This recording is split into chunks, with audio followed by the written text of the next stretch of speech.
Olá pessoal, professor Sussuarana, dando continuidade ao nosso projeto de videoaulas aqui da Central do Enem.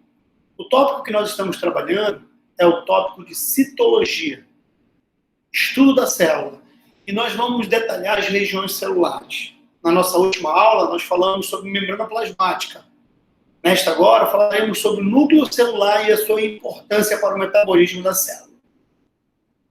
As regiões celulares devem ficar muito claras para todos nós. Elas são três: membrana plasmática, citoplasma e núcleo. Nós precisamos diferenciar a célula animal da célula vegetal. Essa primeira que nós estamos demonstrando é a célula animal. Nós percebemos que a membrana plasmática é um envoltório que separa o interior da célula para a sua parte externa, para o meio extracelular. Então, a membrana plasmática é o envoltório único da célula animal. Aqui nós temos o citoplasma e aqui na região central nós temos uma estrutura esférica que representa o núcleo. É aqui nessa região que nós vamos encontrar o material genético celular. Nessa outra imagem, nós temos uma célula vegetal. Essa célula vegetal, além da membrana plasmática, ela apresenta a parede celular, que envolve toda a célula vegetal e é formada por um carboidrato chamado de celulose. Inclusive, é o carboidrato mais abundante no nosso planeta. A célula vegetal, ela ainda apresenta essa grande estrutura que toma conta de uma boa parte do seu citoplasma. Essa estrutura é chamada vacúolo e tem como função o armazenamento de água para controlar a quantidade de líquido dentro da célula.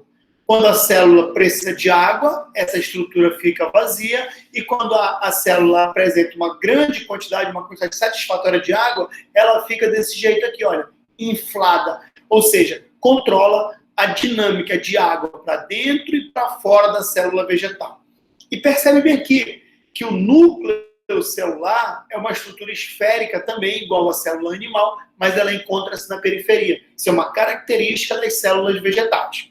Todas as duas apresentam núcleo, mas o núcleo é central, animal, e na outra o núcleo é periférico, célula vegetal. Pessoal, percebe que aqui esse núcleo ele é delimitado também por uma outra membrana. Essa membrana é chamada de carioteca. Aqui também nós temos um núcleo bem delimitado e esse núcleo não mistura o seu constituinte com a parte do citoplasma. Então, as regiões nucleares, elas acontecem somente no núcleo. As reações do citoplasma só acontecem no citoplasma. Então, as reações que acontecem no citoplasma não influenciam diretamente no núcleo e vice-versa. Quem é que é responsável por isso? É a membrana nuclear que ganha o nome de carioteca. Pessoal, tanto na célula vegetal quanto na animal, nós temos carioteca. Ou seja, essas células que apresentam um núcleo bem delimitado, que apresentam um núcleo bem representado, são classificadas como células eucariontes. São as células mais evoluídas dentro do processo da citologia. São células que conseguem ter bastante sucesso no seu metabolismo, bastante sucesso no seu processo reprodutivo. Tudo bem? Aqui nós temos o exemplo de uma bactéria. Por que nós colocamos essa bactéria? Para vocês perceberem que o DNA da bactéria ela não fica envolto por nada. O DNA bacteriano fica disperso pelo seu citoplasma. Não tem uma membrana envolvendo esse material genético bacteriano. Então, as bactérias não são classificadas como eucariontes. As bactérias são classificadas como procariontes, porque não apresentam material genético envolvido por uma membrana. Não tem núcleo organizado. Então, é muito comum aparecer em prova que o material genético bacteriano, ele ganha o nome de nucleóide. Ele não é um núcleo porque ele não tem a carioteca, ele não tem o revestimento nuclear, ele não tem a membrana que envolve o material genético. Aí aqui, a gente já coloca uma questão para a gente começar a ver como é que isso é cobrado em prova. No núcleo, que é uma região da célula delimitada por membrana, encontramos o material genético do organismo. Entre as alternativas a seguir, marque aquela que indica corretamente o nome dado às células que possuem o núcleo definido. Pessoal, Existem células que têm núcleo definido e apresentam células que não têm núcleo definido, mas têm o núcleo. Por que a gente está fazendo essa diferenciação? Porque tem células que não apresentam núcleo. E a gente vai ver isso mais para frente.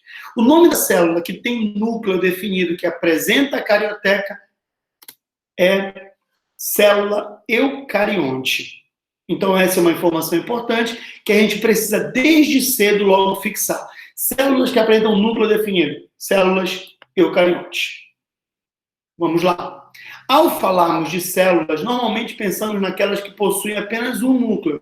Entretanto, existem células com vários núcleos, são as multinucleadas, e algumas sem núcleo na sua maturidade, são as anucleadas. Entre os exemplos a seguir, marque a alternativa que indica uma célula anucleada. Bem, as células do nosso corpo que não apresentam núcleo são as células responsáveis pelo transporte de oxigênio. Essas células normalmente são chamadas de hemácias, mas também podem ganhar o nome de eritrócitos. Então, as nossas células sanguíneas não apresentam núcleo. Quando elas são jovens, elas são chamadas de eritroblastos. Elas têm núcleo. Mas quando elas entram na maturidade, que elas começam a desempenhar a função de transporte de oxigênio, elas perdem o núcleo. Então, a nossa melhor alternativa seria a letra C de casa. Bem, pessoal, aqui nós destacamos somente o núcleo celular. Nós percebemos a carioteca, que é a membrana que envolve o núcleo. Percebemos que essa carioteca é toda crivada, cheia de poros. Nós apresentamos dentro do núcleo um líquido, que vai ser chamado de cariolinfa ou suco nuclear. E nós vamos apresentar aqui nesse núcleo, olha só, o nucleolo, que é como se fosse o núcleo do núcleo, e nós iremos apresentar o DNA de duas formas. Uma forma é a cromatina e a outra forma é o cromossomo. Só adiantando, a cromatina é o DNA em forma de filamento, é um fiozinho, e o cromossomo é o DNA condensado, é o DNA enrolado, é o DNA espiralizado, que daqui a pouco a gente vai perceber o porquê dele se apresentar de duas formas.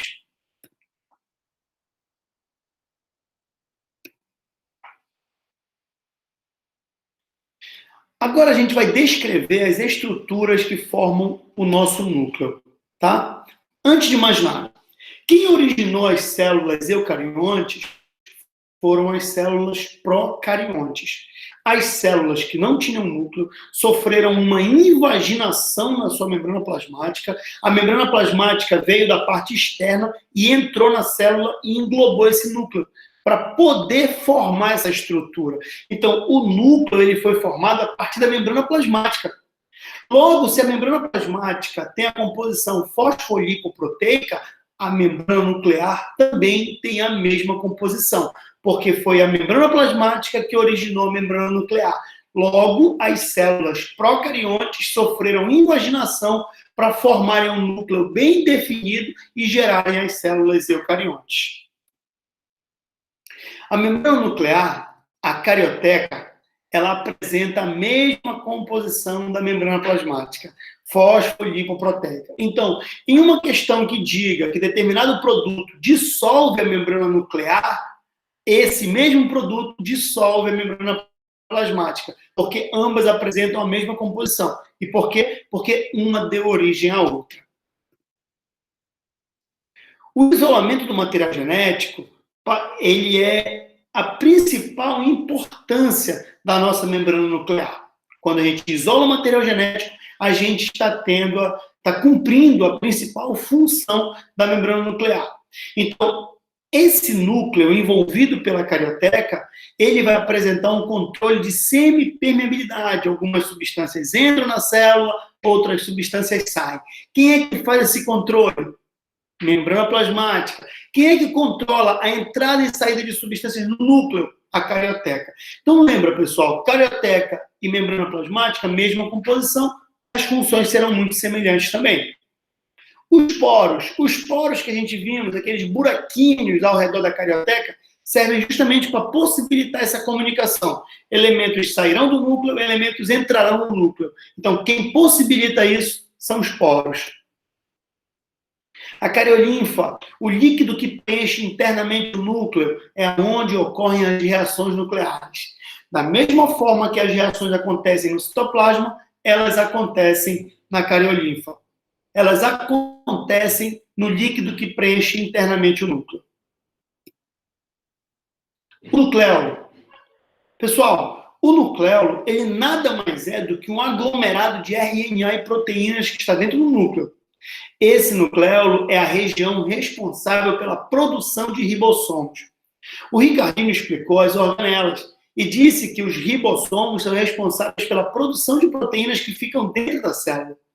Onde é que esses ribossomos são formados? Dentro do núcleo, em uma região chamada de nucleolo. Então, o nucleolo, ele apresenta ainda uma região chamada de NOR, que é chamada região organizadora dos ribossomos.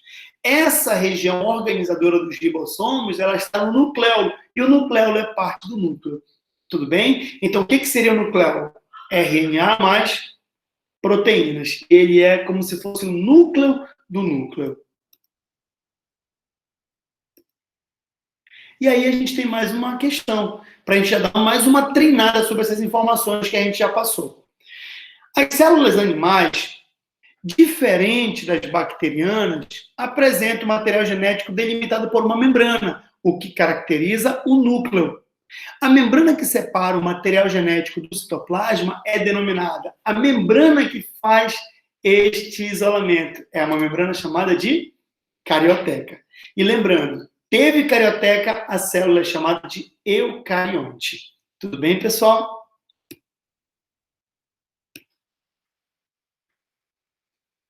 Para a gente entender qual é a importância de ter cromatina e cromossomo, eu vou fazer rapidinho um apanhado sobre o ciclo celular.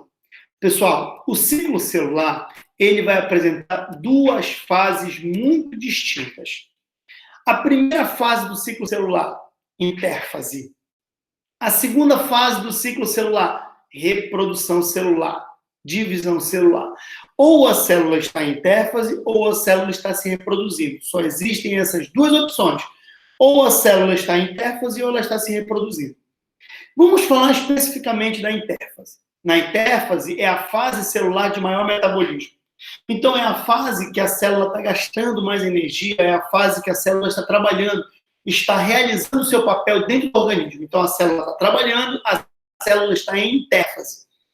Essa intérfase, ela tem três fases, G1, S, G2. São três fases que caracterizam a intérfase. E você precisa saber, G1, fase que se produz RNA.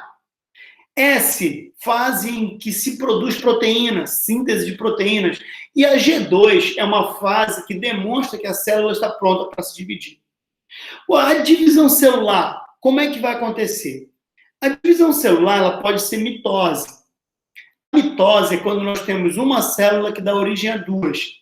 Uma célula originando duas. E essas duas, pessoal, elas são idênticas geneticamente. Elas são clones, são idênticas geneticamente. Então, são clones.